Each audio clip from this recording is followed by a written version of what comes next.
Hello everyone, today I'm going to show you how to fix camera green screen problem. Okay, let's start the video. Now follow my all steps. I hope solve your problem. First, open your phone setting, scroll down, tap on apps.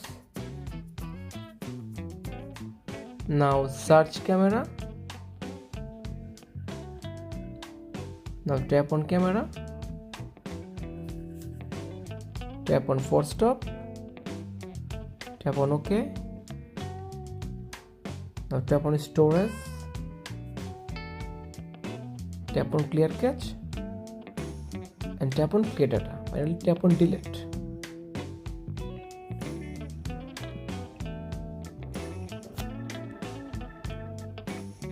Now restart your device. Now tap on restart. After restart your device, open your camera and finally I hope solve your problem. Subscribe if you like the video. Thank you so much.